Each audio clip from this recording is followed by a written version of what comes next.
There's one franchise that to me and many others is the definitive franchise that we all love, and that's DC Comics Batman. I've played them all, I've watched them all, I've read them all. Another franchise I like is Lego games, which I've also played them all. In fact, this channel actually started out with ranking levels in Lego games.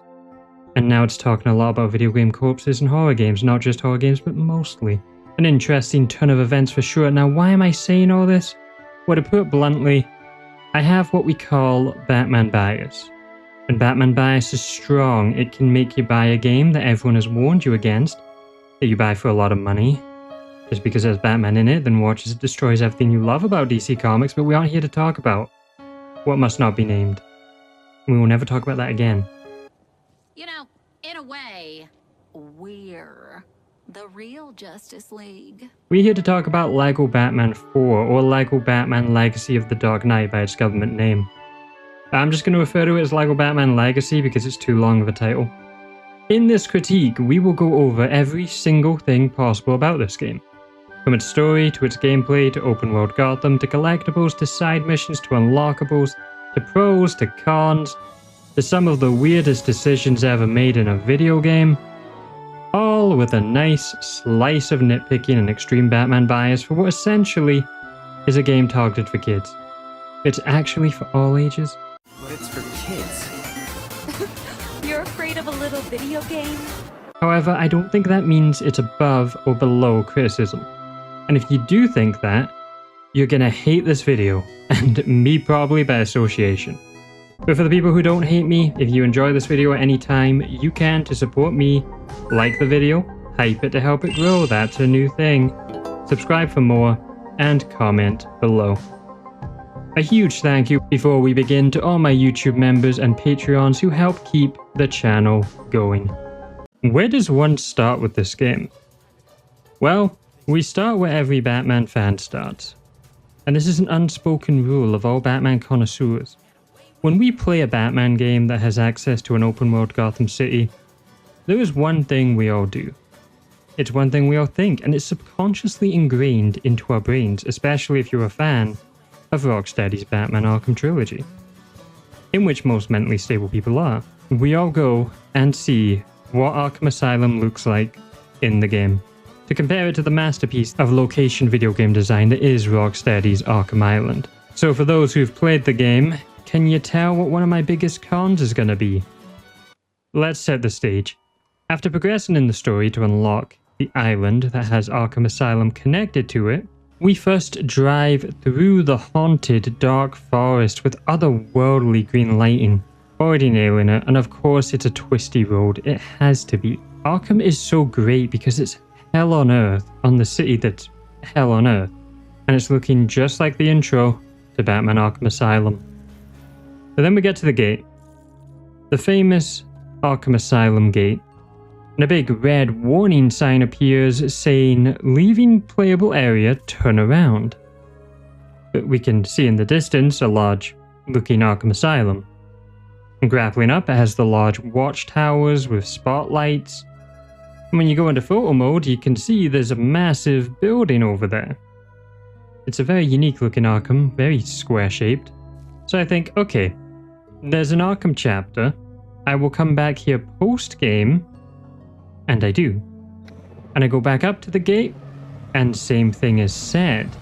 Manage to get past it, instantly get killed. And you may be thinking, why would they do this? Well, money.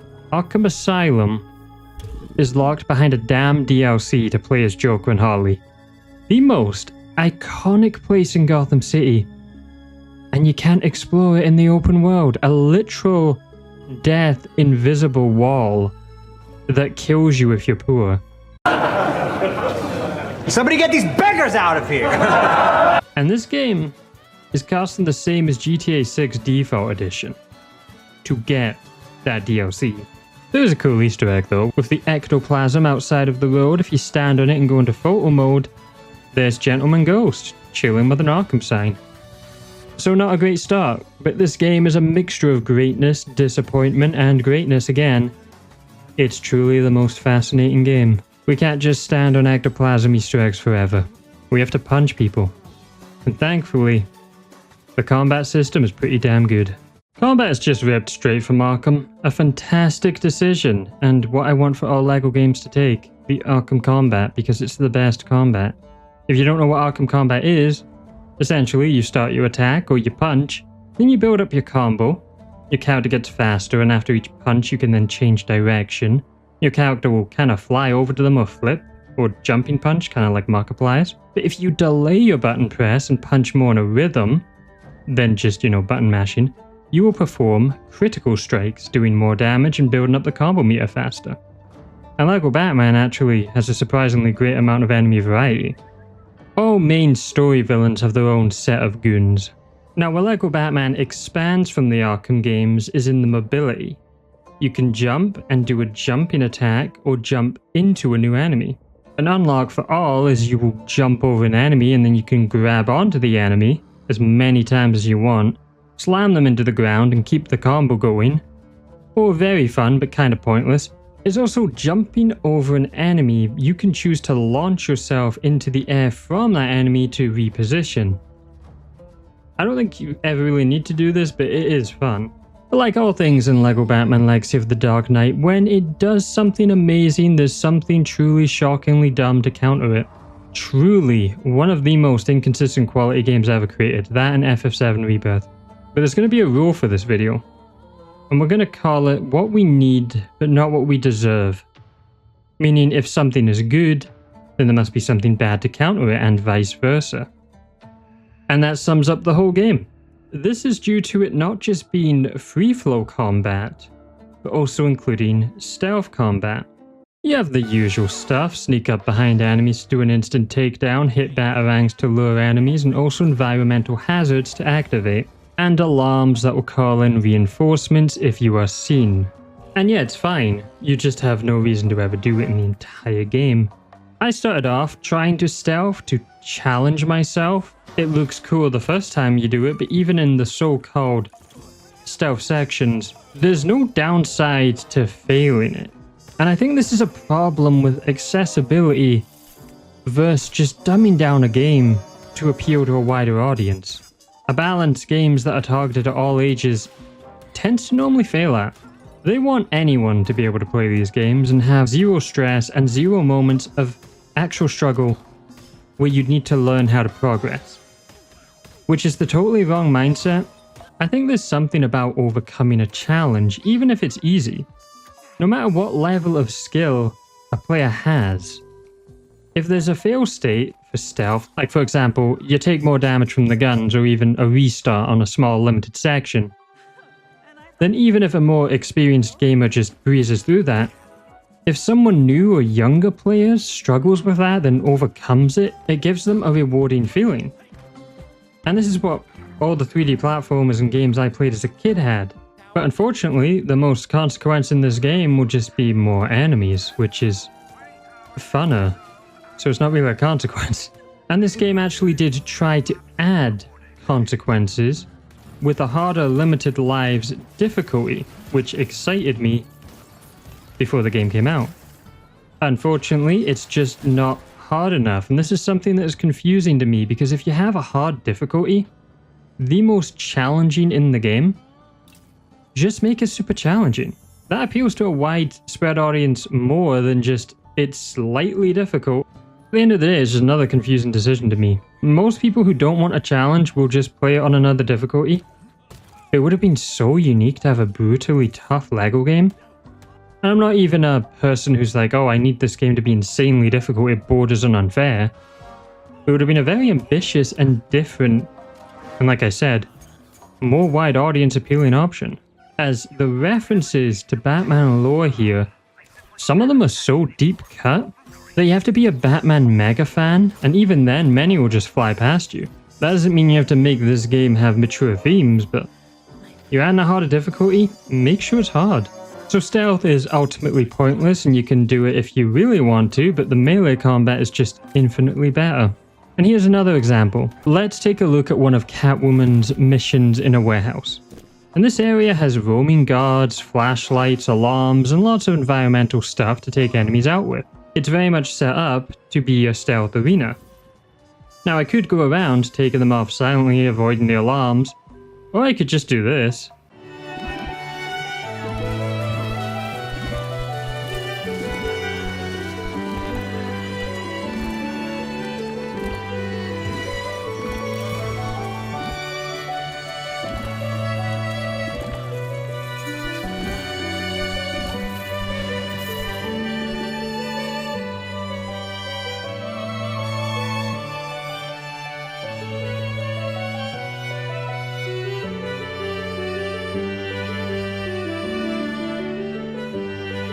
Use one gadget from Jim Gordon, because each character has their own abilities. One of the most surprising things for this game is, unlike other LEGO games, which have massive rosters, they decided for this game to have 7, technically 6, playable characters. The reason, so they could add more depth than ever before. And I actually was like, you know what, let's see how this works out. And now that I've finished the game, did it work out? Hell no, it was one of the worst decisions of the entire game. And they lied, because these characters aren't that much more in depth than other LEGO games. It's basically, you have an ability that is needed to solve the puzzle. For example, Catwoman's whip, and there will be 1 or 2 variations of said puzzle that requires this. They have tiny little exclusive things, however 2 of the characters are virtually the exact same, even having the same abilities, Nightwing and Robin, which is just bizarre because the whole point was these characters would be unique. So how do we have clones in which, yes, they are the same character, Robin, Dick Grayson is just the younger version of Nightwing, but that doesn't mean gameplay-wise they needed to be the exact same. When exploring this world, I just most wanted to play as a wide cast of my favourite heroes and villains from Batman media, in this particular Gotham's open world. And this game doesn't deliver that. I knew going in it wouldn't, but I didn't expect what empty feeling I would have when you realize you can't. So all those people that were worried about this, completely right.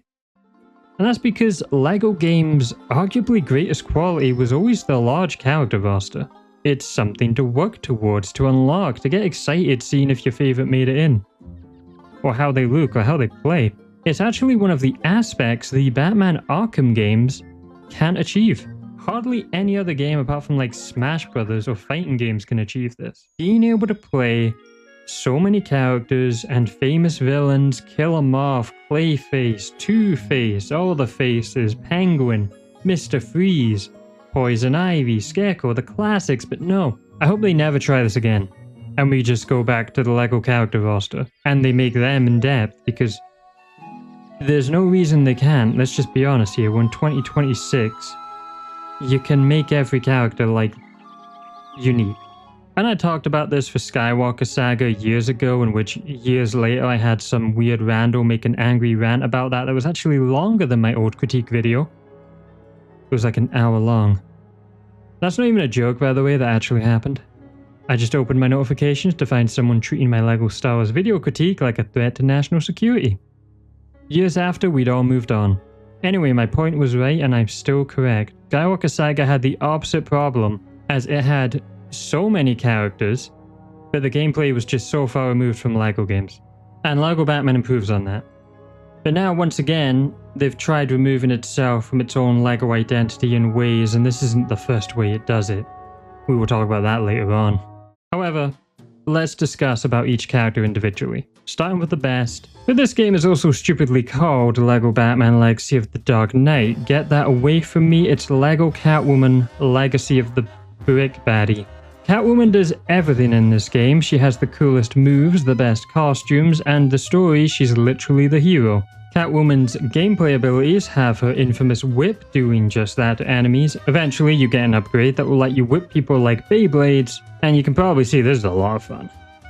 They also spin for a very long time though, and sometimes they kind of just spin away, meaning you can't actually continue your combo, and attacking them doesn't stop their momentum. So while it's very fun watching them spin to win, and also crash into each other like human Beyblades, it's pretty bad time-wise when you have to keep running after them. Catwoman also has the ability to climb walls, but only specific walls. There's really not much to say about it, it's just climbing. And each character has 2 combat abilities, which can then be upgraded. Obviously the whip's the first and second Catwoman ability she has is to call in cats with the laser pointer. Then you play as a cat that's randomly chosen from a selection of patterns, and you can go through events, you can pick up items for Catwoman who really loves them cats. You can also meow to distract enemies. This will never be used in the entire game by anyone, as we already went over stealth and how pointless it is. And if you're gonna make an ability like that, you really should make stealth required or better, or just have any consequences. It's like a no-brainer, no? This laser pointer can also be used in combat to send a cat onto an enemy that stuns them and attacks them. Then you can upgrade that to make it lots of cats, stunning lots of enemies. And personality-wise, Catwoman is perfect. Sultry, witty, sassy, it's everything you think Catwoman should be. Now for the character who was most butchered, get ready for this, it's Batman. In this game, Batman is an SIMP, and he's so lame. But what they wrote for this Batman as a character, I mean, describing it won't do it justice. Just let me play the clips and then explain. Nice driving. Nice driving. Nice driving. Nice driving.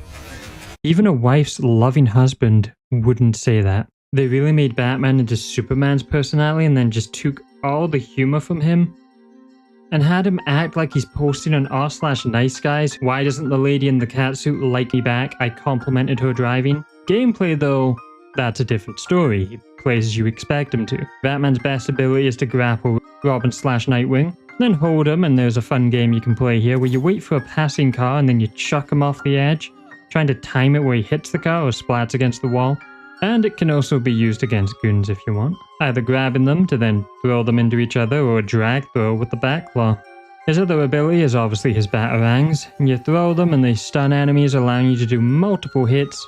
Then he has a bat swarm batarang focus special move. Robin and Nightwing are the same character in terms of abilities. They have their Birdarang and their staff that can be dual wielding or combined. They can't be combined in combat though. And Nightwing has electricity added to all his attacks, so he's just better. And you sadly never really have to play as Robin, or should ever play as Robin if you just have a better character who plays the exact same.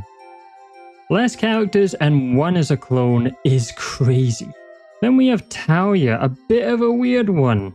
She has sleep darts, not poison darts, even though that would just make so much more sense for Talia. And it's not like you're not killing these people. She also has the ability to throw smoke and teleport, ninja dashing everywhere. She's also a lot of fun. Really makes you wish you had more villains playable from the base game. Then we have Batgirl, and she's the tech person here with hacking, or as it's called a hackerang, who could have guessed. And then her other gadget is just straight up a drone. You can turn it into a turret, have it explode. It's really interesting gameplay wise as an option. My favorite thing is you can fly it up high to its limit and then place it, and then Batgirl can actually grapple up to it as a vantage point. Unfortunately, there's no real need to ever do this. Stealth isn't dangerous and no puzzles actually require you to use a vantage point like that. Instead, puzzles are more flying the drone to scan information. And then we have... Okay, look, Gordon's great in Batman, but no one wants to play as a cop. Yes, Jim Gordon is the final playable character. Technically in the game, he's the second. And while he's aesthetically the most boring character, he's also the funnest. I feel they did this on purpose. His ability being a goo gun that turns enemies into Violet Beauregard, but pink and not violet. Violet? You're turning violet! Then you can roll them around or watch them smash into other goons, should be called the Goon Gun. And his other ability shown earlier is the greatest thing ever created. Essentially, they took the rubber band ball from Bully and strapped it into a gun and let it go wild. Yeah, this thing's broken, though I gotta be honest. Bouncing ball gun doesn't exactly scream police commissioner to me, but then I guess they can't have him go around popping heads with a handgun, or not anymore. Oh yeah, I gotta mention there's another really dumb gameplay decision here. You must always have Batman as a playable character. You can't have two Catwoman or two cops. However, of course, the gameplay design for puzzles has some of them requiring two different characters that are not Batman. So you have to switch every time. Seems like a nitpick, but when you have to do that multiple times, it really does add up. Now there is a glitch that lets you be able to have two characters that aren't Batman. But that almost makes it worse, because the fact a glitch is needed to make this happen really just emphasizes the whole problem in the first place. And each character also has unique falling animations showing off their acrobatics, their clumsiness, their ninja skills, just their skills in general, or in Catwoman's case, the best one, landing on all fours like a cat. So Lego Batman 1 was where the black leather thing started for me. It all makes sense now. You poor guys. Always confusing your pistols with your privates. Now, the greatest thing about Lego Batman 4 is its open world. I've played every open world Gotham, and this one is the best Gotham City has ever been in a video game. I love almost every single part of its design, its look, its scale. The only thing that could make it better is if we had even larger skyscrapers and maybe more interiors and just a few more of the famous buildings. But even then, we finally have tall, massive towering skyscrapers. Looking at you, Arkham Knight. I need to take a minute to just gush about how amazing this Gotham City is. The designers for this open world have done something that's actually quite rare for open world games, and not at all important except for me, for immersion. And that is, they actually have a lot of residential areas, so you can believe people could live in the city. But one of the best things is this Gotham City has so much vertical depth. And what I mean by that is the world design has many layers to it. You have the skylines at the top, towering high above everything. One of my favorite things to do was just glide around and just look down at a bird's eye view to truly take in the scale and detail of Gotham. Then you drop down to the middle layer where there are connecting walkways, rooftop pools, clubs, and outdoor gardens, bridging all the buildings together.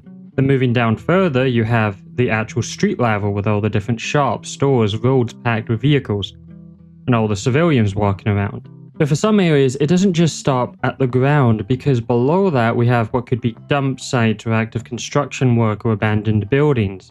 And each island of Gotham mostly has its own unique look to it, and locations that just change the whole area. It's always a surprise finding out how these spaces connect, and then even deeper below that, you have a whole underground area with massive sewers and slum-like parts running underneath everything. That is what vertical depth actually means for an open world, instead of just a wide map or street level and skybox, an occasional beach or something. You have this massive stacked vertical playground where every layer offers a different game feeling. Even civilians will have variations to the type. When the weather changes to rain, they take out umbrellas, they're on their phones, they're having different foods or conversations. And some are even in wheelchairs. They can even dodge your manslaughter attempts. This Gotham is also large, very large, and packed with different architecture styles. Art Deco, brutalism, neon-lit areas, to name a few. Of course, with the good must come the bad, as is the sacred rule. However, I couldn't have ever imagined that this would be a problem this game would have. When you start this game, you get greeted with a fantastic main menu screen, with Batman, who changes depending on what skin you have, and the tall skyscrapers of Gotham City's skyline, with a music track that sounds like a mix of old themes and new. However, then you play the game, and you quickly find out there's no music in the open world at all. Gliding and grappling around Gotham, but no music. Let's just look at what this game would be like without music, which is the default. Keep me busy.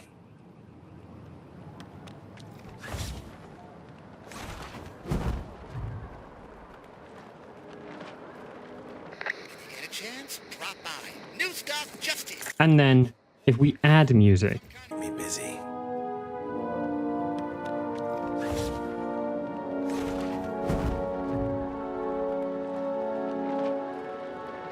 Get a chance? Drop by. New stuff just here. Attention, all officers. Some kind of incident in Old Gotham South. Looks like a thief's trying to take something that isn't theirs. Over. see the difference? You feel it in your soul. So instead of any music at all, you get ambient city sounds. Yay. And you also get the real villain of the game. Not one of Batman's famous rogue gallery villains. He's worse than all of them.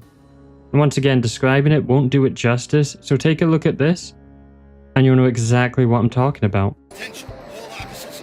Some kind of incident in Old Gotham South. Ocean South, Hoot Sweet. That guy's turning the town to total trash. Over. Wait, that guy's invading? No. Check it out. Over. Warning all units. Another incident in Tri-Corner. Appears to be mugging. Over. This policeman is literally on your radio every 5 minutes in this game, and you can't think or breathe without hearing this man speak the same 5 lines about crimes the whole game. And this is somehow an issue with almost every single new open world game. Looking at Chadley from Rebirth, I truly don't know why we still have this type of thing in games. Is it because of attention spans? Because they're overblown. There ain't no way constantly dangling of jingling keys is going to make someone who literally cannot function for 5 minutes to keep playing your game.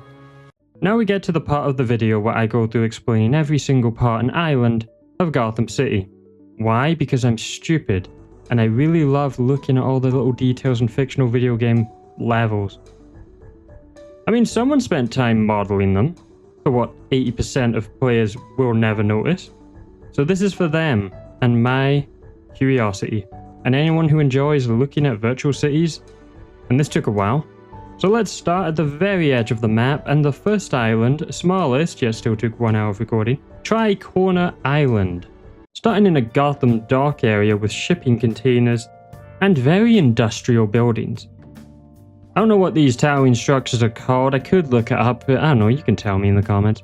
Cord Industries, obviously referencing Blue Beetle, and each island has a Wayne Tech building, this one Tri-Corner Yards, as well as Black Mask's factory, Sionis Industries.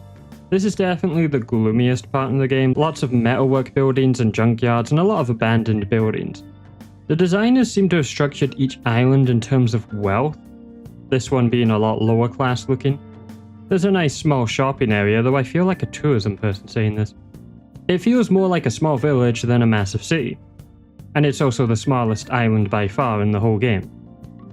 What's nice is the wide variety of shops in this game and in this area. And in Tri-Corner, the shops are actually smaller ones that you will find the bigger versions in the later islands. They're kind of like chain franchises. A small theatre that references famous movies in Lego brick form, and a lot of back alleyways. It's also here in the game you get the smaller shops like video and DVD corner shops, the piers, and Soda Cola Factory. But yeah, Tri-Corner is very much just a starting area. It's not too large, everything's in smaller scale. It still has the vibes of Gotham. Even Condiment King has attacked a local gas station.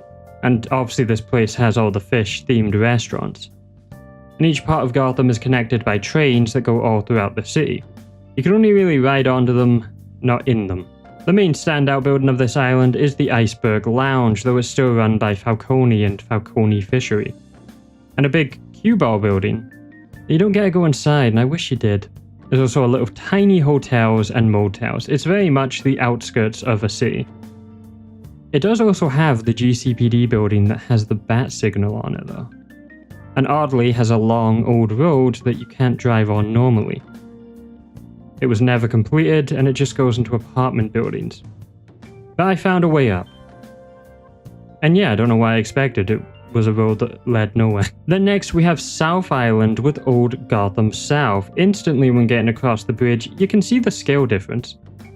Hotel Old Gotham is just towering over and having a very unique cubish looking design. And Old Gotham has a long, large road and a continuous park the same length on each side called Grant Park. It has fountains in it, gazebos. It's not the most striking area, but it does give South Gotham a unique feel. You can go down to a small underground area to get across the other side of the park if you don't want to go across the road. The second area of the park is a lot more grand looking, having bridges and a river flowing through it. It's Old Gotham where the large statues of people start appearing like a fisherman, and going further along we can see large scale apartments, very horizontal focused, with small stores under them, like a grocery store. The main location of Old Gotham South is Gotham Zoo, and looks wise, makes me feel some Lego Batman 2006 nostalgia. Even though it's defo just based off Batman Returns.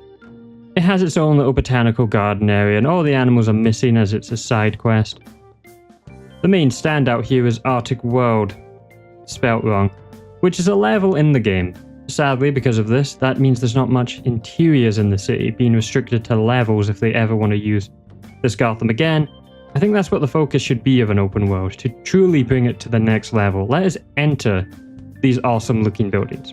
Old Gotham South also has these walkways that I of course walked on all of them to see if a normal person would be able to reach said buildings.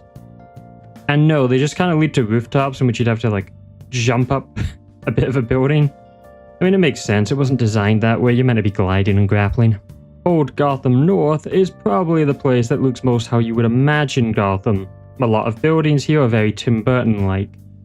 Gotham Courthouse is found here, and it's where Joker's parade was, so you have all the balloons and buildings very close together. It's probably my favourite looking area.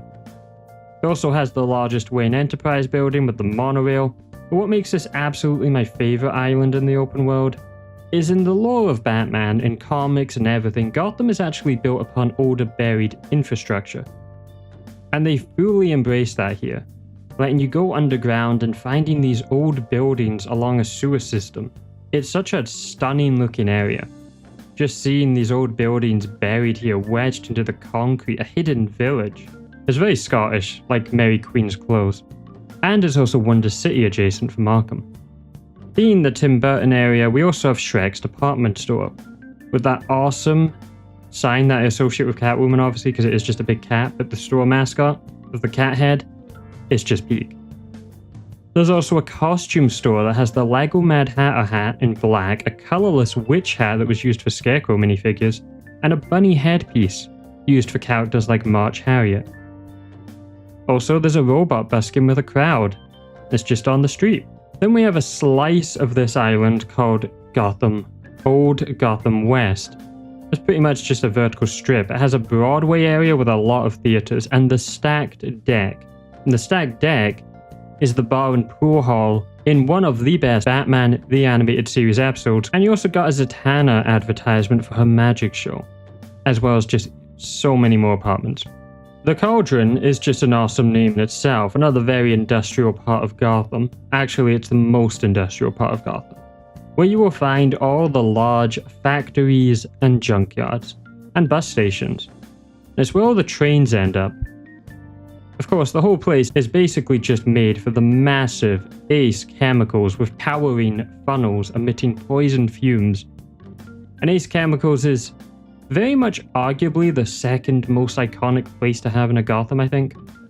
I mean, just towering factory just shooting out green toxic poison smoke and fumes.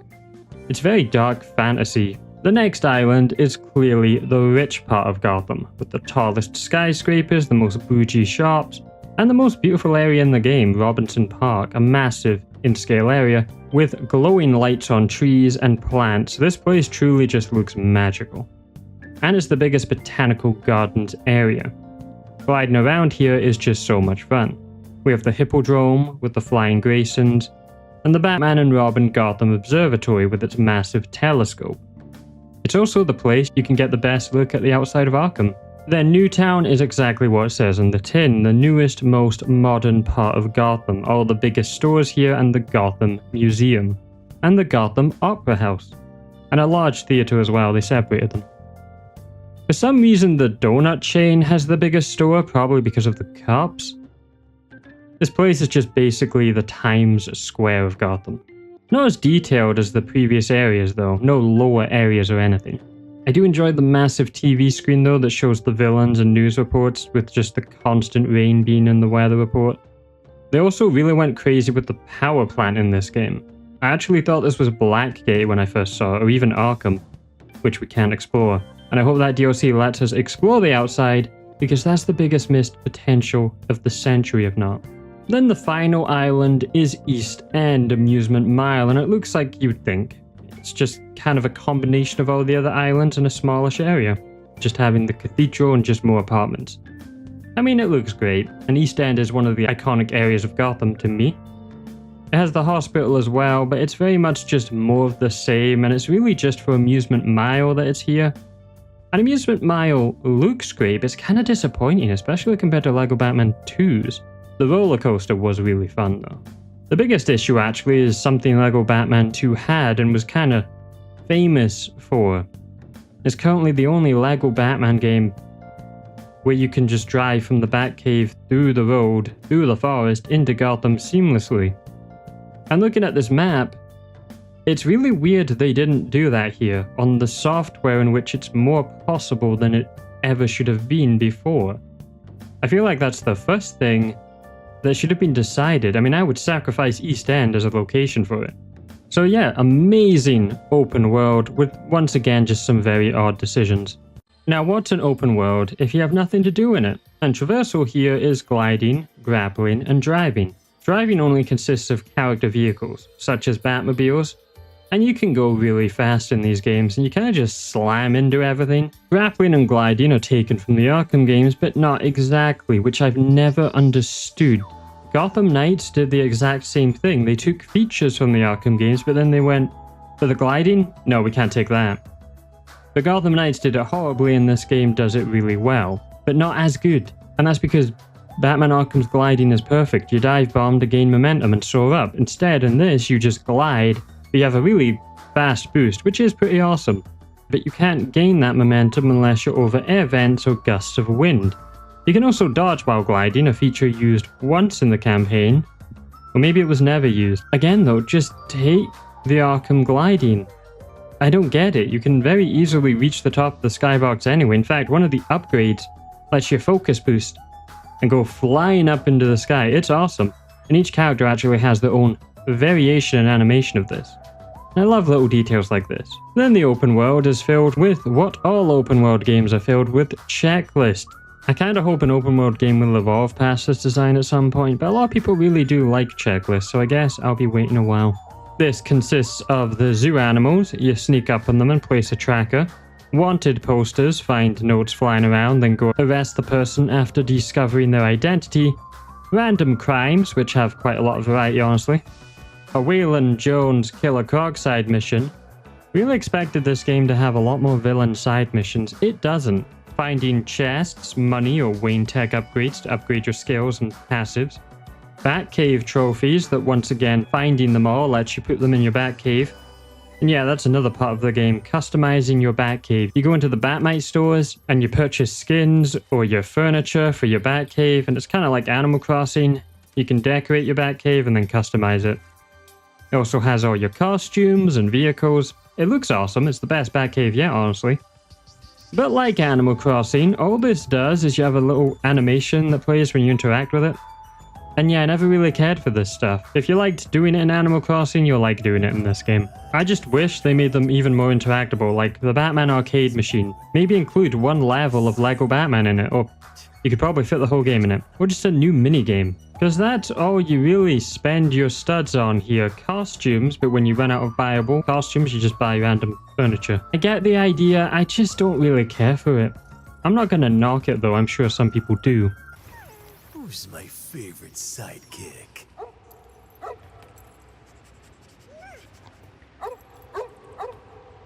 The annoying thing is Batmite once leaving the store, half the time he then berates you for not visiting said store in a while. And I think this is just because it's the trigger when you're near the store, it plays one of the random voice lines. There's also races, gliding and driving, all the stuff you expect, combat encounters, and I could list everything. I think what most people care about is the Riddler trophies and puzzles and the Clue Master puzzles. Like all good Batman games, Riddler is here to have you solve puzzles. I don't actually want to spoil too many of these in case people who haven't played decide to play because they're actually pretty good, as well as Clue Masters.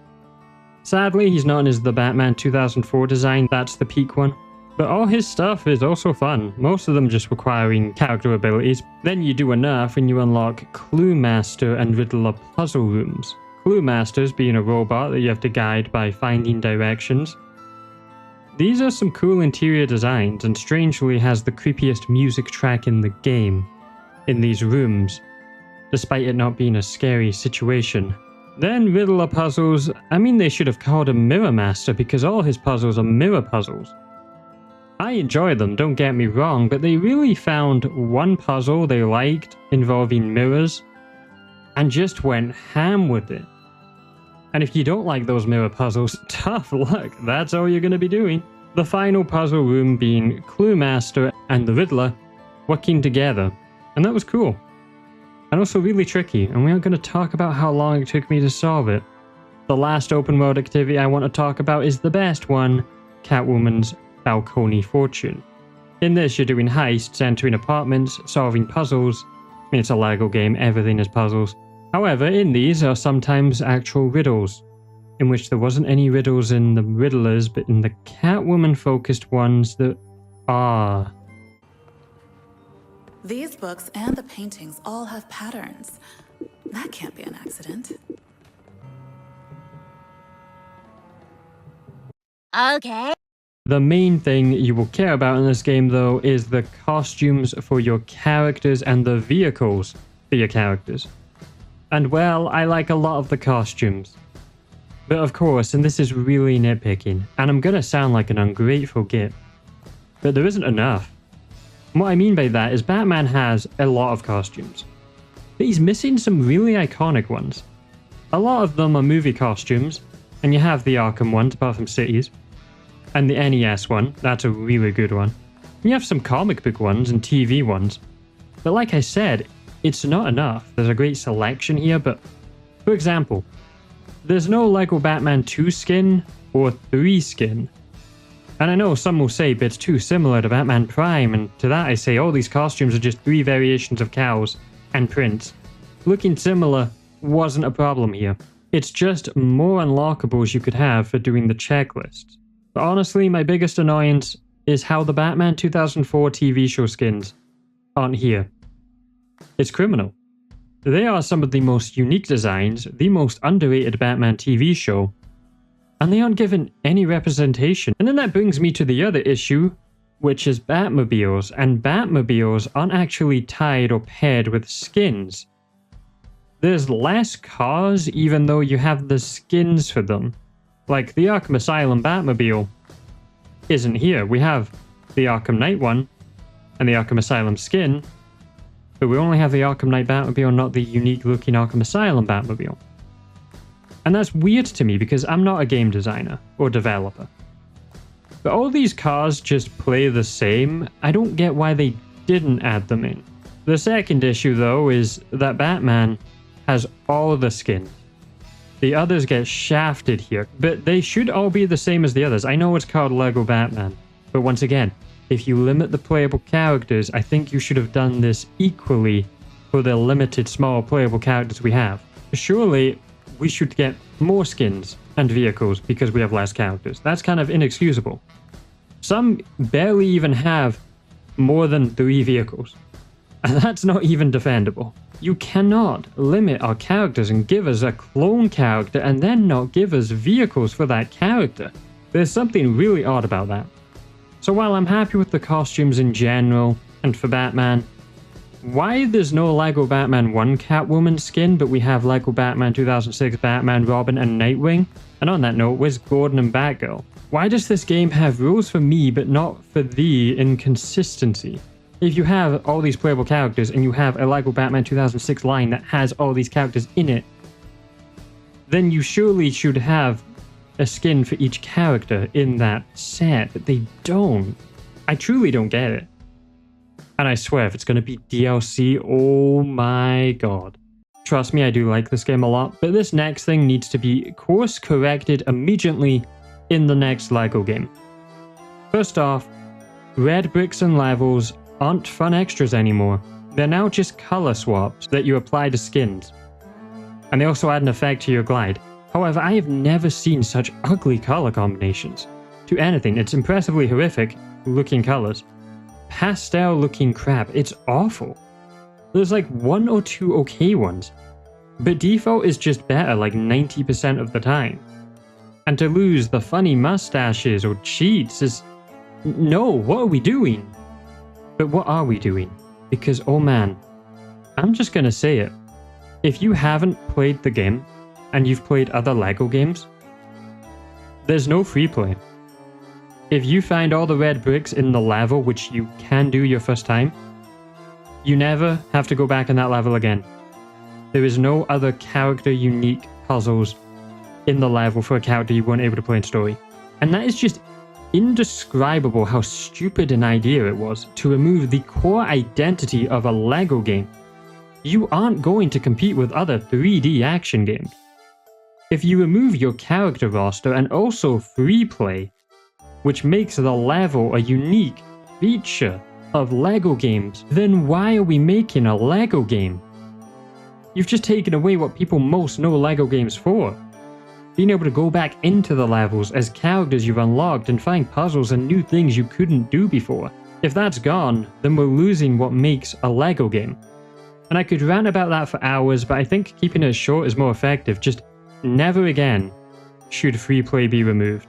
The last thing we're going to talk about is the main story and levels. So this LEGO Batman game's selling feature was to be the definitive Batman story, encompassing all media, and it's more like they just sliced up Batman media before then time skipping several years each chapter.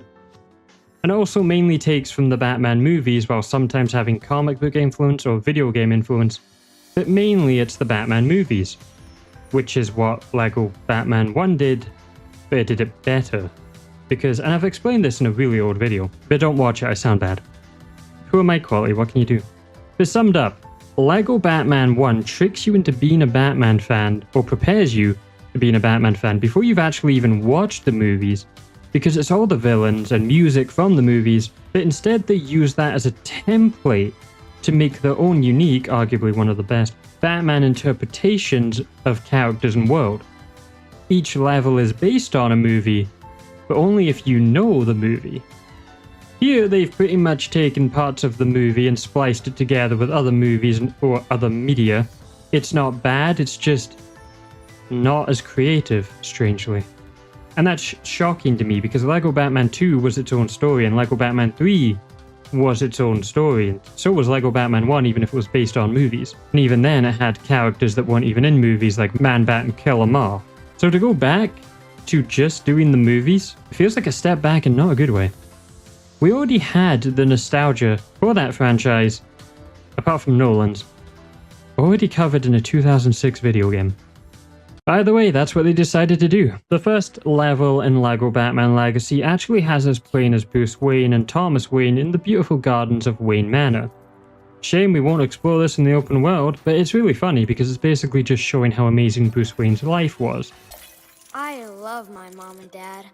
Also finding his grey ghost costume, he falls into what later becomes the Batcave. And then Bruce Wayne's parents get killed and he's outside the Iceberg Lounge and him and Gordon fight the goons. You don't actually have the counter, you can just punch. Then Ra's al Ghul shows up and we have to find the blue flower to join the League of Shadows or Assassins. Here, Bruce meets Talia and this first mission feels like an Uncharted level, climbing and grappling around an icy mountain and caves. The next level is Talia and Bruce training at the temples and we get taught combat here and also stealth, which again, completely pointless. This level is pretty much a full-on tutorial. The location looks amazing and it's obviously a mashup of Batman Begins and the comics. Later on, you fight the assassins on the ice using the skills you've learned. Then Bruce and Talia grow closer and sneak through the fortress, fighting all the members, before we find out that Ra's al Ghul is planning to nuke Gotham. Talia tries convincing Bruce, but he then convinces her instantly, and then we get a Ra's al Ghul boss fight after Bruce Wayne pretty much hits a missile that blows up. You have to dodge his spinning sword attack and throw the shurikens that you got, and the whole place is just on fire and about to blow up because he threw a batarang at a missile. However, when escaping, Bruce loses Talia, not knowing what happened to her. Now in Gotham, you discover the Batcave and get access to the open world. Level-wise, you just kind of go up to buildings in the chapter and you can, but you really shouldn't explore the open world at this point since you have barely any characters to do anything with. The plot now turns into The Batman 2022. You stop Cobblepot, get taught about vehicle combat, it's barely used, and introduced to the side objectives in the open world. Kind of strange looking back on this because pacing wise, it's a very slow start before you truly get the freedom to do what you want, and half the stuff you get taught is the side objectives you'll just do so much of, so I don't really think it was smart to put that in the main story mission. Batman then makes his way into the Iceberg Lounge, fighting on top of the nightclub. The big screen's pretty cool, meeting Selina Kyle briefly, and trying to locate Falcone's secret office, but to do that he has to go through Coney's funhouse. And this is so good. I would just say, if you put a play zone in a video game, it's the definition of fun. a bright colourful maze with a ball pit. What more could you want? Every game should have this, regardless of the genre. But seriously, going into these places as kids was magical, because like, what even are these things? They're just mazes to lose your kids in. Then afterwards, Batman and Gordon drill their way down through the FNAF birthday party. That's a reference.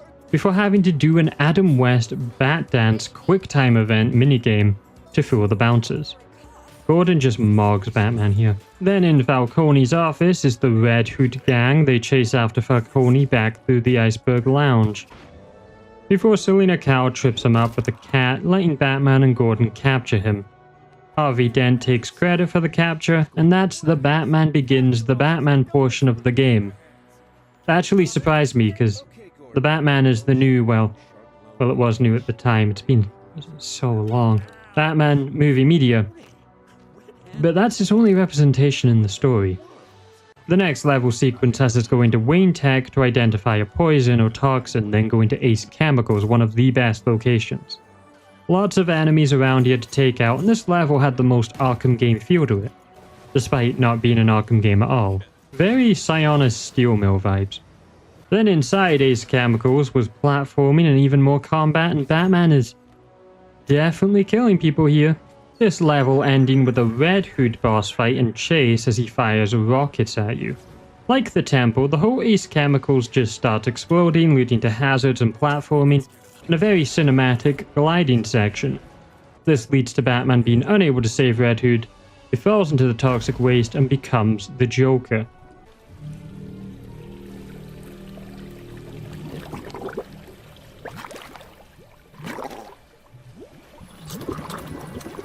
Then Chapter 2 starts, and this game is split into chapters, being 6 in total.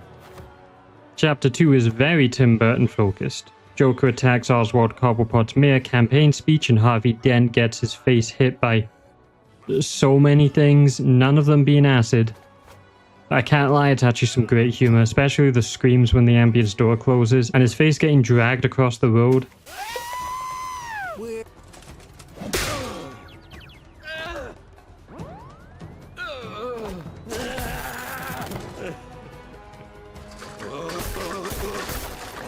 Dent, are you okay? Watch out!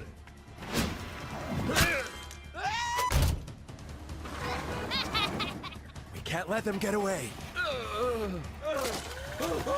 Penguin's umbrella turns into a propeller and he flies away. Batman and Gordon track down the mimes but run into the now suited up Catwoman.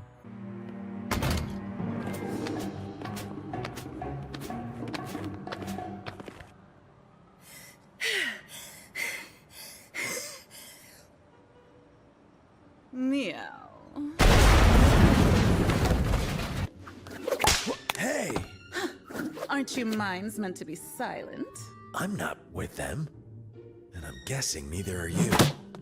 Who are you? Who's the man behind the mask? I'm Batman. I think we can help each other. This is where Gordon is replaced by the real hero of the game, Catwoman. This level takes place entirely in Shrek's department store, with some of the most interesting and detailed interior locations in the game. Seeing Keaton Bank outside the cat-faced window is a highlight. Eventually making it to the floor with all the shops, and this was a blast. Fighting in the different stores like the toy shop, playing on the massive floor piano to get a chest. The best of all is finding Batmobile drivable replicas to just cause mayhem riding around the stores. This is the best parts of LEGO games summed up. Fun chaos in interesting locations that's just infinitely charming. It's at its best when it's not trying to be like other action games. Though also all the combat encounters are great. We even find the original Traveler's Tale developer's logo in the basement. This level ends with Catwoman and Batman rocking out on a massive speaker with a guitar.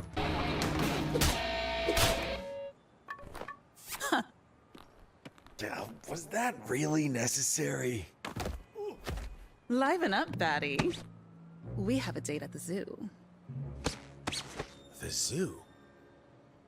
Need to drop in on an old friend.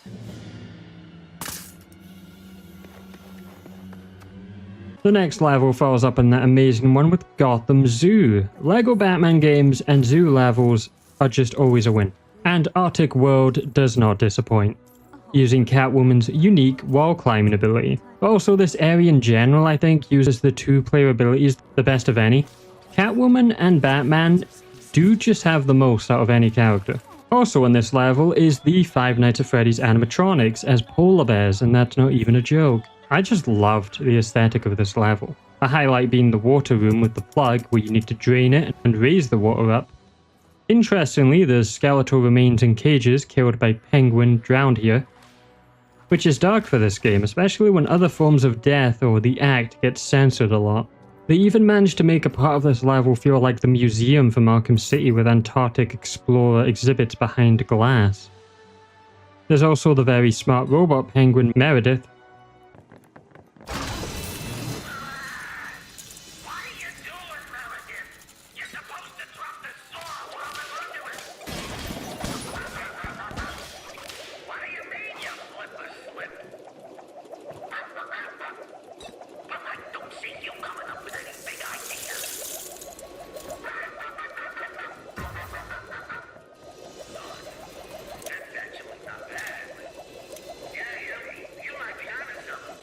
And then the tragic, untimely death of Meredith.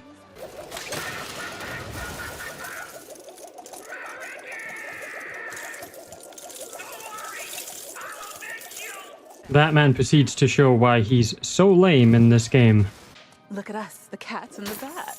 Has a nice ring to it. Sounds like a nursery rhyme, and those never end well. Then we have my most unexpected yet favorite reference of the whole game, Tiny the Shark from City Returns, as well as the shark repellent bat spray. Then building a propeller-powered boat and getting attacked by Tiny and thrown over. Then we get a really good boss fight against Penguin. He has exploding penguin bots and his infamous umbrella. In the second stage of the fight, we get his Duckmobile. A lot of dodging in this one and breaking apart his vehicle. Oh yeah, and the Penguin-mobile breathes fire. From this fight, they find out Penguin was getting bribes for his mayoral campaign and killing associates, while Penguin then marks them for thinking he was behind the clown mimes. Batman then stalks Catwoman. Where is she? Slinking around in the shadows. You're following me for a reason. And it better be good. This isn't over. How so, Bat Hun?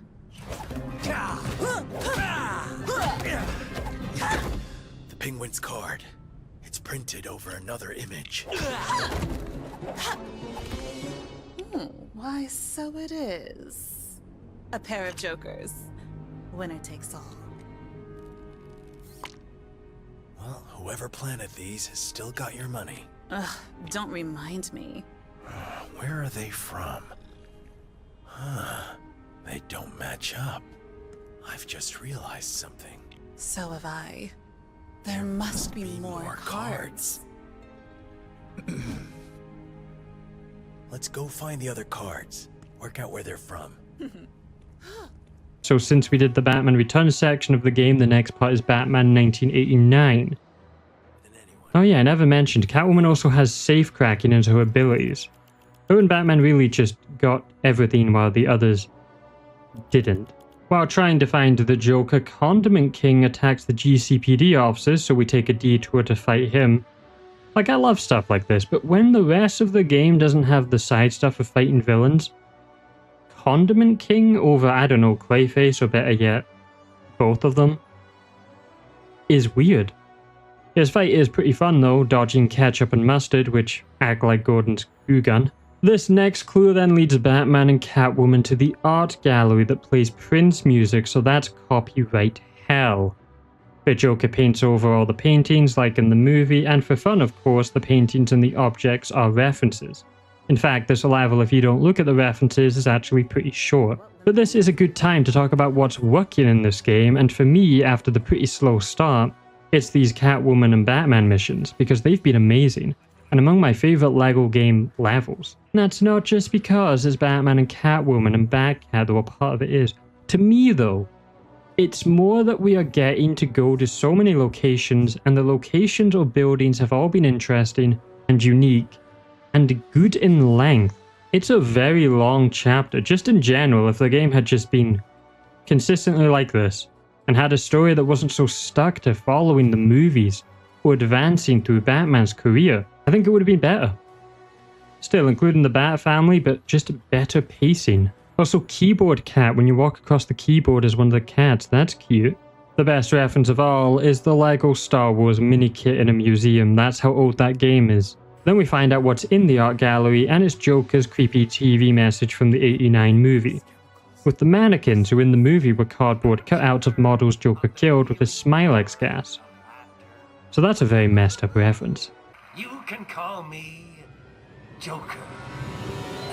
I'm the world's first supervillain artist. Love that Joker. This tableau is just a preview. Let's share news of my upcoming masterpiece with the good folks of Gotham. Joker here. I've got a surprise for you, Gotham City. A big parade. At midnight, I will dump 20 million in cash on the crowd. You heard it, folks. 20 million. And there will be entertainment. A big Dukaroo with me in one corner. And in the other corner, the man who has brought real fear to Gotham City. Batman. Commence! Oh, festival! Love that Joker. Giving away my hard-earned? I'm on board. What next? Just like in the movie, the final level in this chapter is Joker's parade float, which looks amazing with the colors. It's also one of the more unique levels, taking place entirely outside on one street.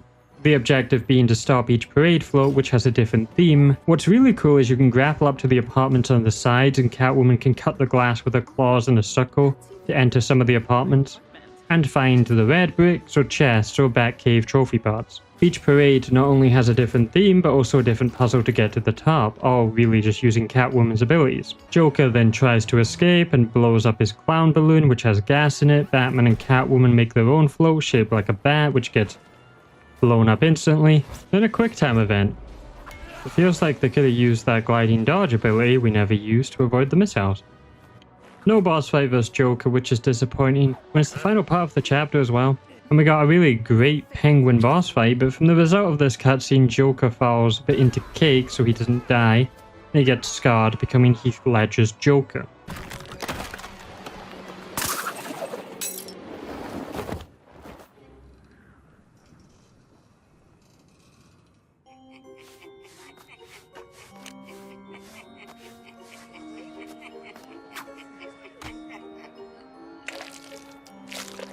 What doesn't kill you simply makes you stranger.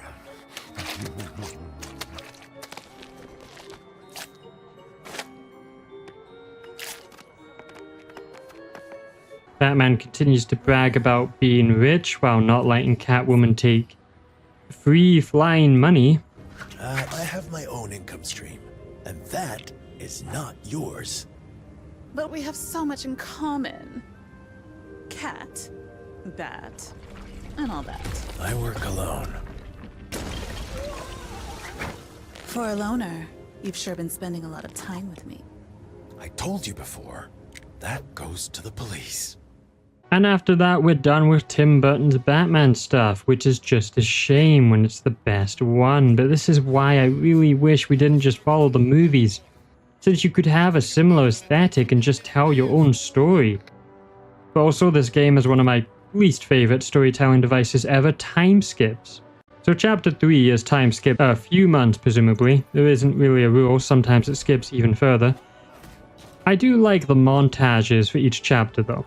Batman beating up Condiment King, Gentleman Ghost, the Batmobile being stolen by Catwoman, Pamela taking the poison ivy toxin, and the introduction of the Flying Graysons and Harvey Dent. This Batman then meets up and starts flirting with Selina, in which they've revealed identities, so clearly gotten closer. This later will be absolutely ruined in a future scene. That just makes Batman look like such an ass. They decide to go on a date to the Hippodrome. But first, Batman gets tricked into doing a heist. You made me wait. Billionaire social socialite Bruce Wayne doesn't like crowds. Let's head inside. Mr. Wayne! Bruce Wayne! Can I help you, Miss? Dr. Isley. And no, it's not me you can help. It's our mother. She's dying. Martha? Mother Nature, Mr. Wayne. She's choking, poisoned by this city. Dr. Isley, the Wayne Foundation already funds multiple environmental projects. But not nearly enough. Our beloved Robinson Park is under threat from ruthless developers.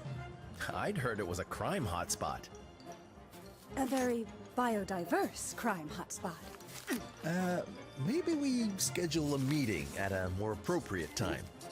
But right now, I seem to have lost my date. Good evening, Dr. Isley. Rich people, we need action now.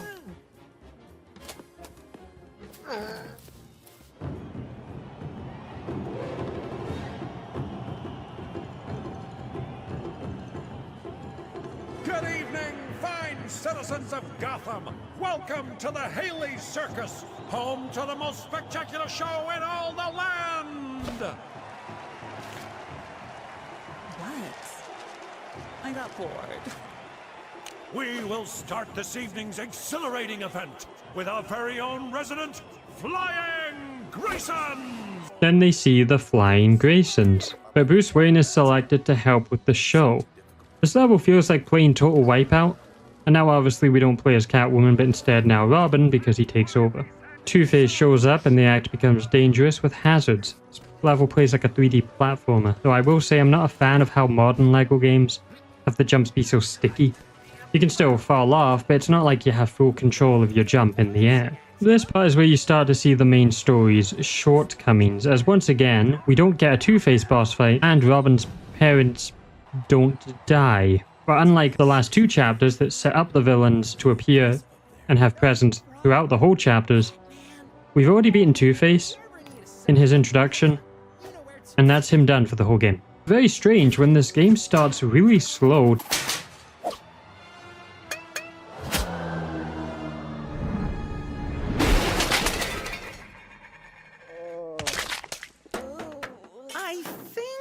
Probably fired.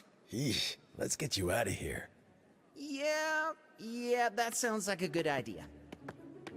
This is just... wow. Well, it's home now. Wait, you don't sleep and eat down here, do you? He does, irrespective of my protests to use the dining hall. Bruce Wayne? I knew it! Wait! You live in Wayne Manor. I get to live in Wayne Manor? You bet. Oi!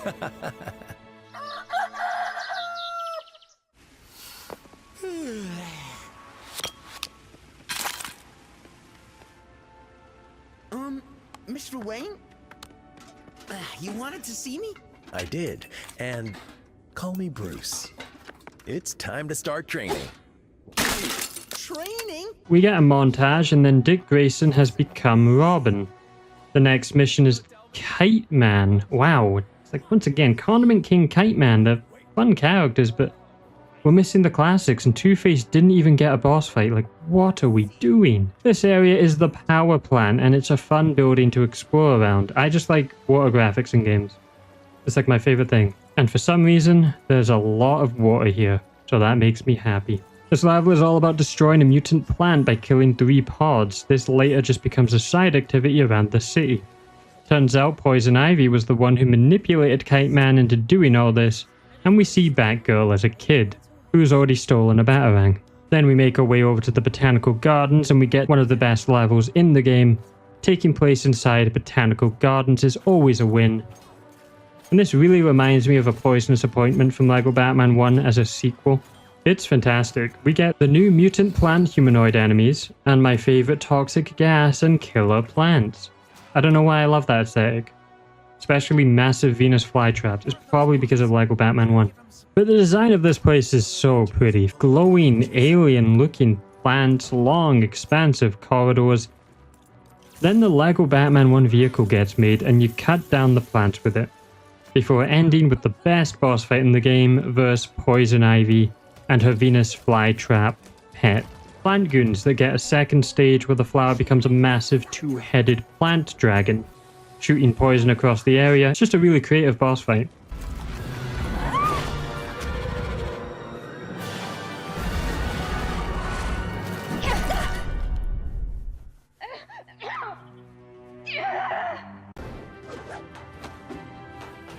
You did all right in there, kid.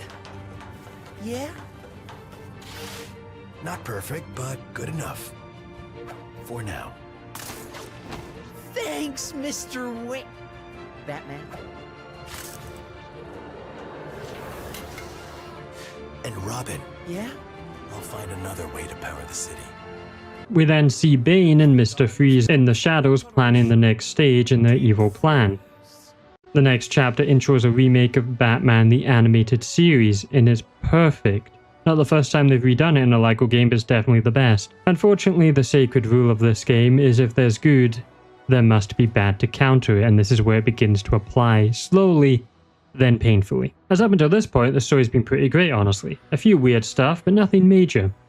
But now is where the pacing and quality just begins nosediving off a cliff. Time skip many years to Batgirl being a grown woman, from a child Robin having already outgrown his Robin persona that we just got introduced to him as Robin. And I know it's a LEGO game. It was just a bad choice to time skip at all. Oh, and Catwoman just kind of lives with them, hanging out in the Batcave and the Bat family, which makes Batman's actions later on even more awful. Catwoman and Batman go to the Gotham Museum to go to Bruce Wayne's fundraising. They go to the museum and then Catwoman leaves. Why? Because we have to introduce the new playable character, Batgirl, who has already made a costume, and Firefly appears, so that's the villain of this level. And it's all just a big Batgirl hacking level. Looks-wise, the museum is a great location, that's not the issue here. The issue is how the game is getting shorter as it reaches the end. The Black Adam reference is the funniest in the game though. The hierarchy of power in Gotham is about to change. Using the pirate ship model to shoot a cannon to save civilians was pretty creative, as was navigating around a burning area. But then the Firefly boss fight, which isn't a boss fight, is such a disappointment. Literally one of the villains who should be easy to make a fun boss fight for. And Arkham Origins, the only one that really got it right. And here it's just solve the hacking and then quick time event. Then Mr. Freeze appears to freeze Gordon in his ice tank.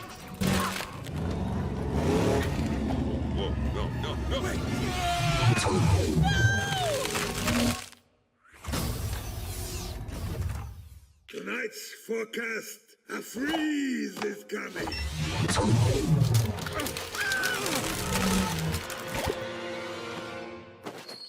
Cool, Jewel. Come on!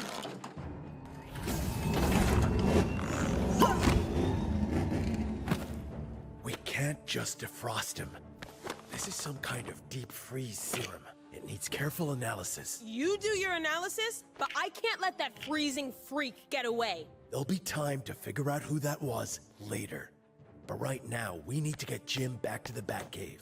We'll need someone to transport him. My butler can arrange it.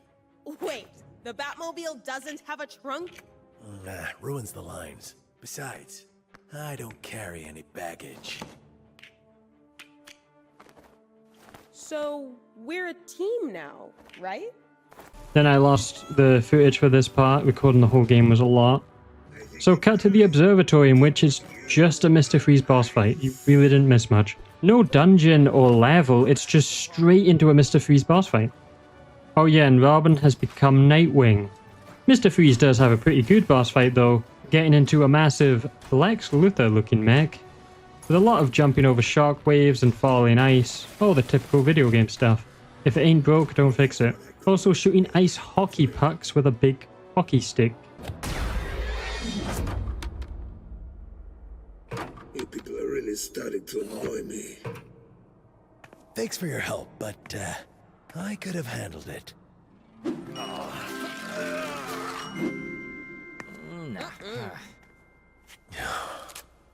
You did good. So, you got what you need to thaw them all out? Sure have. That's all we need. Great. Let's not keep your father waiting. Come on. No time to waste.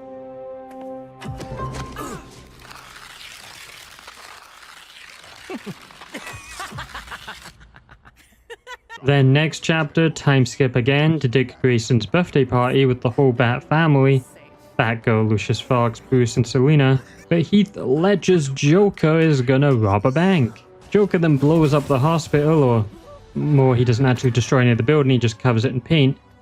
Then we get a level chasing the Joker's van, the Dark Knight chase. This level is great. The last truly great level in my opinion. Some wings.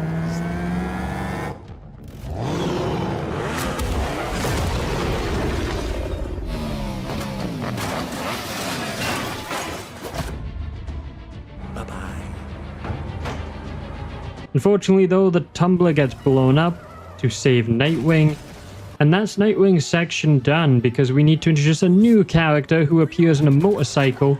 This game's attempt at doing a plot twist. It really mirrors the Arkham Knight reveal. They both grapple onto Joker's van, and now we play as the mysterious stranger who can ninja dash. It's very obviously Talia. Fighting on moving vehicles, again, you just can't go wrong with it. This level ends with Joker's vans crashing and Joker getting sent to Arkham. Then shocker, it's revealed it was Talia who never died and is now back. And the first thing this man does is kiss her. Now, not to get into shipping, but we're getting into shipping. You spent the rest of the game showing us Batcat and setting it up so that she was at his adopted son's birthday party. And now you're just showing him openly cheating on her. You already made the lamest Batman possible, and you want me to hate him more? Talia is going on about how the League of Shadows is now in Gotham. Batman is acting like an actual tool. Like the audacity of this man. His greed is eternal.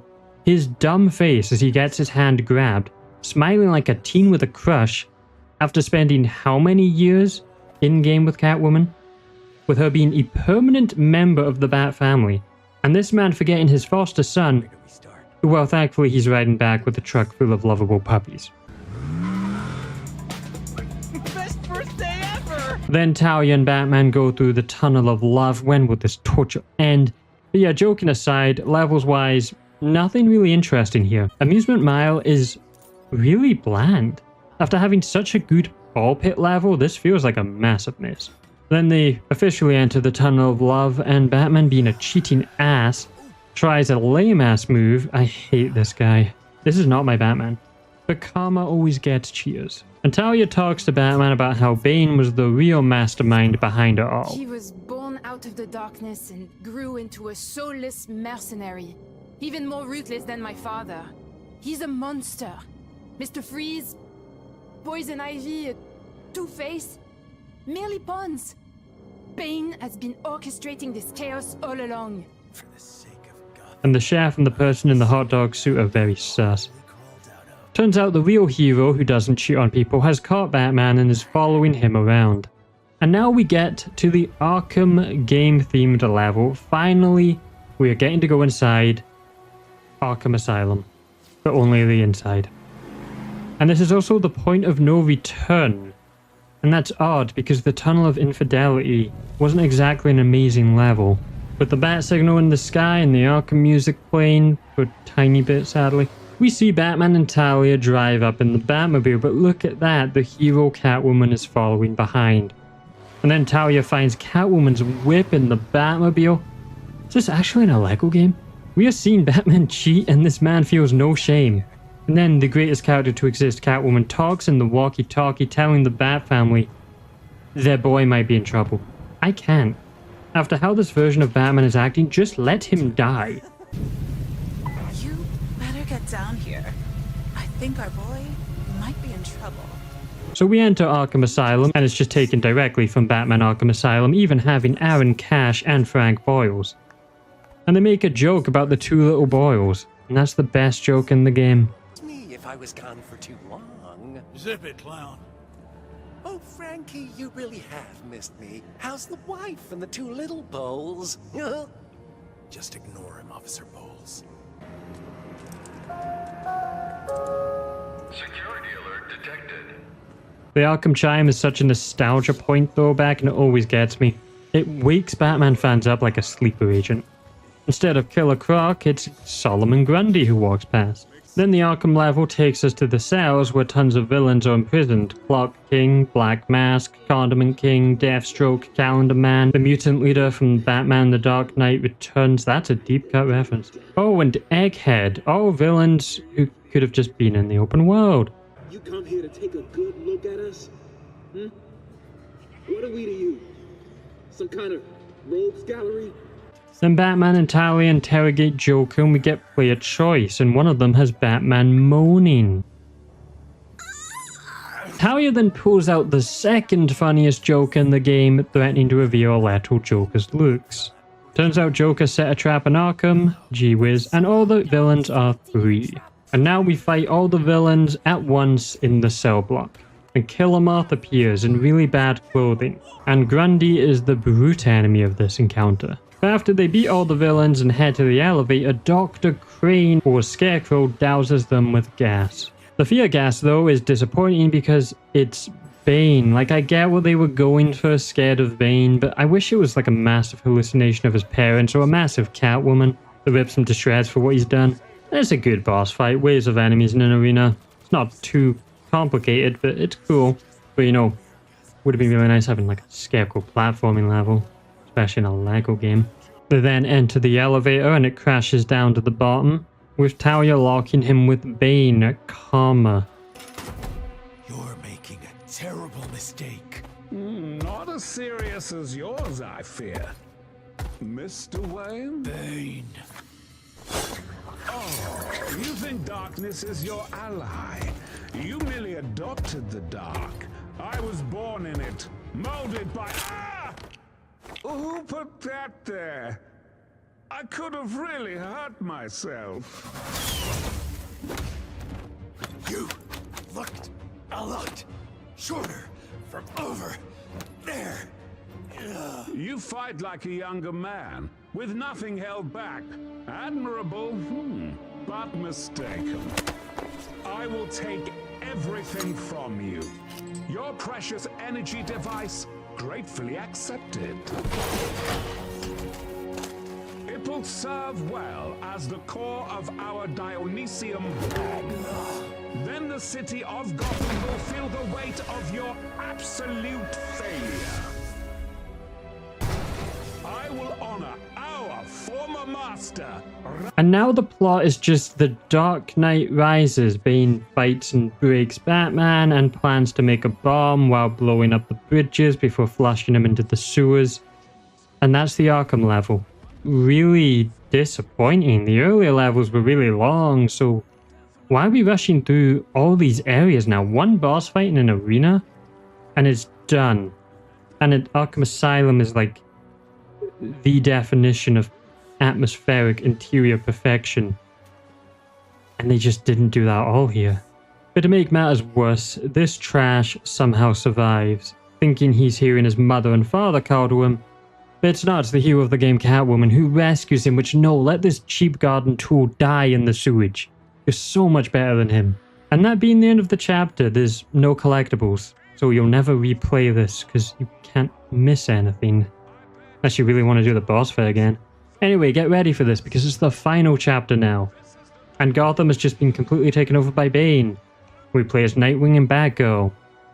The level design feels really like movie tie-in quality. It's really linear, and I mean the time skips are just insane, and it's a Lego game covering movies, but for the price of this game, I expected them to make the pacing as good as the earlier chapters. It really feels like they ran out of budget or time, or they possibly just focused too much on the open world, but something has gone wrong in development here. Because this final half of the game is so incredibly rushed and lacking in quality compared to the rest. It's really just corridor simulator in a city with nothing interesting art style wise because it's just streets of Gotham, but now foggy and restricted. And it's not like this game needed to just focus on the movies, because there's so much time in between Dark Knight Rises, which is meant to be the end of a career, and Robin to instantly Nightwing. We've missed so much Batman mythology, and I thought this game was going to take from all of them, not just the movies, but it really just takes from the movies most of all, which is what Lego Batman 1 did. So why are we doing this again? It's like you want to evolve from the Lego identity by removing your Lego identity, but you're still stuck to a part of the Lego identity which I don't think many people truly cared about if it covered the movies, but that's what they decided to keep, and then get rid of free play and character roster. Baffling decisions. Anyway, this level is very short because stealth doesn't matter, even though this level is set up like a stealth level. I'm just gonna say, I really like the Nolan Batman trilogy, but as a game, it's just not that interesting. It's the weakest Gotham in movies because it's just Chicago. And Dark Knight Rises has a lot of flaws, and making it the final one of this game after starting so strong with the stylistic masterpiece that is Tim Burton and the Batman 2022, and even the fun, goofy colorfulness of Joel Schumacher's, to ugly brown and greys was not a good decision. And to be honest, this is the only chapter that pretty much just feels bar for bar following The Dark Knight Rises, with some tiny creative differences. Bane shows up and so do the cops to take back their city, but since we didn't have any setup to how they reacted to this, it just falls short. But then Catwoman and Batman in his armored suit from Batman v Superman arrive, and we get a Bane boss fight. It's literally just the Arkham Asylum Bane boss fight, but Bane throws out Beyblades that he can't spin. But Catwoman's whip can. That was a dumb idea of him. Second stage, Bane activates his Venom, and he's just spinning around making himself a human tornado. Then Catwoman and Batman defeat him, but it turns out it wasn't Batman, it was Alfred, and Bane starts mewing. Bruce as Batman then appears. We never see Batman, you know, rise, the whole point of the movie it's based on, not like the pit could have been a perfect Lego level. Batman now cares about the family, and Talia has built her own cool Azrael-looking Bat-mech suit. So Talia is evil because Batman destroyed everything. Her home and her father, even though she also did all that. It's a terrible turn to make her evil. Then just have her be playable in the open world. And I'm tired of Talia always being comically evil. But whatever, it's the final boss. Thankfully, this game does end on a high note, as this boss fight is really good in my opinion. It's a lot of moves to dodge, a cool setting, and I do think Talia's battlesuit is pretty cool. It's just a shame this all had no setup and is the most rushed thing ever. Like, this game should have been so much longer in its main story levels, in which the levels should have been the priority of a Lego game, and having levels get shorter as the game goes on is just so bad. I've been very harsh in this critique, but that's because I just care so much about the franchise and these type of games. But it just makes so many weird, wrong decisions, and for the price it is, I expected a lot longer and consistent quality in this campaign, and it didn't give me that. But the game ends with the Bat family sending Talia crashing onto the Bat signal, everyone cheering, Bruce saying they were friends, more than friends, I hate him, and then they can rebuild Gotham together. Talia, however, tries throwing a bomb at Batman. He's an idiot, and then she just disappears. And she's just gone. Jim Gordon finds out Batman is Bruce Wayne, Nightwing grapples up, but everyone has left him, so he backflips back down. Then they go through the cheapest trick in the book. They play Seal Kiss from a Rose, and it's the greatest credits in a video game ever. That I can't show you because YouTube. So in conclusion to this slightly serious critique of LEGO Batman Legacy of the Dark Knight, there's one word to describe this game. Two-Face. It's half shining, great, amazing, and half scarred, wrong, and disappointing. It's the most mixed I felt on a game ever. I enjoyed it a lot, but there's just so many issues that kept me from truly loving it. And as a Batman fan, that's disappointing to me. But then in the other areas, I was so happy and pleased as a Batman fan. So I don't know. I change my mind each day. Let me know what you thought of the game overall if you've played it, or if you didn't, what you thought of how I described it, I guess. I will say they made my most hated Batman as a character ever, so that's something to be credited with. But they also made the best Gotham ever, and Catwoman was awesome. Again, I could literally talk about this game for another hour, but I'm gonna stop here. Thank you to everyone who watched, and if you'd like to support the video in another way, you can join my YouTube membership or Patreon with a link in the description and get your name appearing at the end of the video, depending on the tier, a vocal shout out, and access to exclusive bonus videos for every paid tier. The next bonus video is a complete throwback to my earliest video type where I ranked LEGO characters and vehicles and stuff like that. So that's what's going to be, all costumes and all vehicles of LEGO Batman Legacy ranked. And the next bonus video for the next video is going to be the Corpse Party live action first movie, so you don't want to miss that.